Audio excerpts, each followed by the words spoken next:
I'm Pam Carter from Just So Happy. Glad you could join us for our 12 Days of Christmas. For 12 projects, simple and easy to do and quick for all those homemade gifts that you want to give. And our first project that we're going to do is a towel with a band and a flange. What we need for the banded towel, of course, is a kitchen towel. You could also do this with a bath towel, a hand towel, washcloths, anything that you really want to do. The materials you're going to need then, and it's a personal preference on how wide you want your band to be. I like to cut this about 4 1/4, 4 1/2 for the band itself, and then I like a flange at the top, which I cut 1 1/2 inches because we're going to fold that over and put that at the top, so it will be along the bottom of the border. The length that you are going to cut the 2 fabric pieces will depend on the width of your towel. This particular towel that we're going to be using today is 15 inches. So I could use 17, 18, whatever you feel comfortable with. We will need a hangover. So at least 17 inches on a 15-inch towel. This particular towel, and I'll show you the differences between these 2 towels. This is a 17, so I would probably do at least a 19-inch band for the fabric band and the flange. Okay? Now I'm going to show you the differences between these 2 towels. The towel I'm going to be sewing on today does not have a border folded edge. It's a raw edge that has been serged with a woolly nylon thread, where this particular towel, which is the old feed sack towels, is turned up and the raw edges are hiding. If you use a towel like this, you will need to take out the hem on the bottom as well as up the side, the width of your band, and then up probably about another inch. Okay? Alrighty. All right. One thing I want to point out on the band that I have selected, this is directional fabric. So when I put my flange on, I need to make sure, which I have taken this 1 1/2 inch piece, pressed it real well with Best Press or Precision, whichever you prefer, to make a fold. I'm now going to lay this across the top with raw edges together, because then this is going to be pressed up, and I want to make sure that I can read my fresh pine trees. Okay, so I'm going to do that right now. And sometimes if you don't know how much you need to hang over on either end, find a center point there, press. You can find a center point in your flange, fold that over, back to, I found my center point, and then I have a little hangover on either end. Sorry about that. And I'm just going to then start to sew, and I do have the machine set up for a 1/4 inch. I'm using the Ballad today. I'm using just a straight stitch. I've moved with my J-foot, I have moved the needle position to a 5.5, and I am using a 2.5 stitch length, which is just the standard stitch length.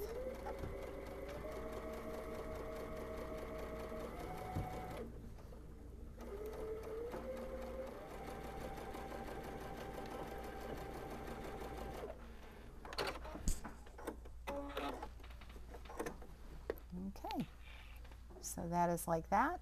Now I'm going to go to the iron, set these stitches, and press the seam upwards. All right, so now that we have the flange pressed onto the front border, we are going to press the raw edge down towards the back side of the border. This is the back part of the towel because I have cut off the label that came with the towel, and I have pressed in 1/4 of an inch on either side twice. The other thing that I do like to do on this corner when I press this the first time is I take in this corner and I'm going to fold that down, and I'm going to come here, give that a nice good press so you have a 45-degree angle, almost as if we're doing binding on a quilt, and I'm going to fold that one more time. Therefore, those raw edges do not show that raw edge on this corner, on the band. I'm going to pin that right there just to keep that in place.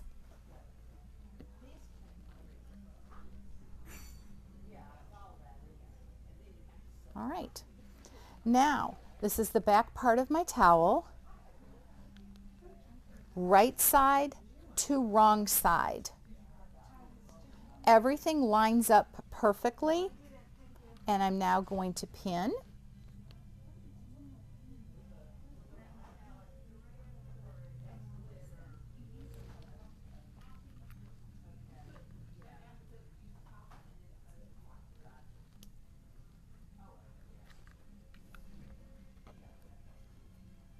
And then what we're going to do is take this to the machine, sew 1/4 of an inch, and we're almost done.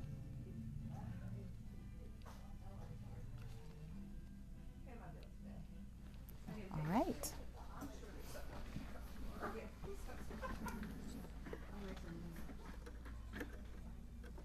We are going to back stitch on this, so I normally start a 1/2 inch in, reverse the machine, and then come forward. That's just something I've done because I was a seamstress first, and that's how I always got really good clean seams. So that's what we're going to do. So I'm going to reverse, and now I'm going to come forward. The other thing, when you have this much bulk, if you don't have a single hole plate on, sometimes the fabric with that needle is going to have a tendency to grab everything and push that down into the machine, and we definitely don't want that.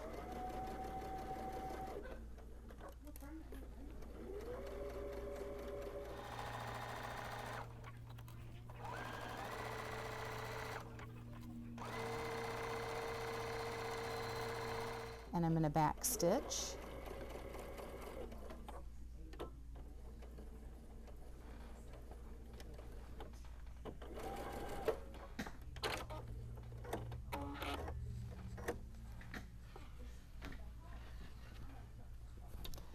So now that that is sewn onto the back, we have this, and we're going to flip this to the right side. I'm going to press really well, and I don't want the back of the towel to show, so I'm going to make sure that the front band is pressed nice and tight. I'll trim those little threads off, and we'll come back and we're going to sew up the sides, stitch in the ditch across, and I might even do a little top stitch at the bottom. I have pressed everything really well, and as you see, we can't see the back of the towel, which is what we want. We want that front band to hang over just about a 1/16 of an inch. So now what I'm going to do is I have pinned the sides, everything up right here. I'm going to put a couple more pins because what I like to do first is to make sure that the sides are tacked down before I top stitch the bottom and stitch in the ditch right here. So that's what we're going to do. And again, I'm just going to take a couple back tack stitches and come forward. If this will come forward.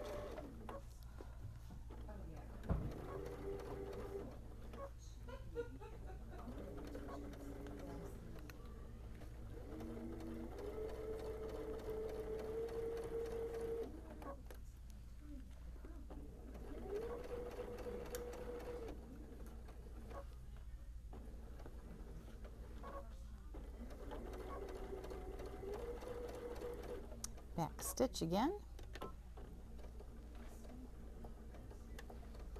Come forward.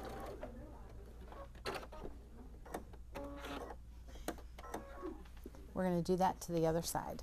I have got the binding right and left binding feet, and there is a difference between each of these feet. If I have the regular binding foot on, that means that I've got a switch, and all the bulk of our towel needs to be in this machine because this edge is going to ride along the edge of the fabric. Now, if I put the right bias binding foot on, all the bulk is going to be to the left, and that's what we want. So now I can put this in, lower the foot, and everything is going to ride along the edge of that lip that we had. And just going to come down, reverse a couple stitches, and go forward.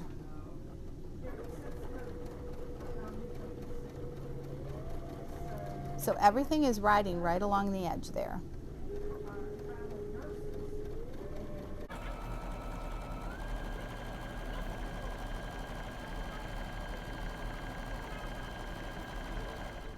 All right, I've actually switched this back to the original bias binding foot, so again I can keep everything to the left of our fabric. I've moved my needle position because I want to basically, you can use a stitch in the ditch foot, or you can use this one and it'll ride right along that lip, right along that edge.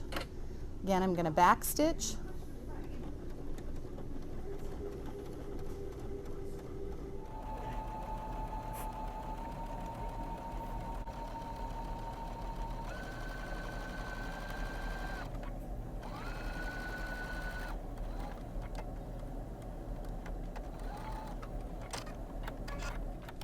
And there is our towel.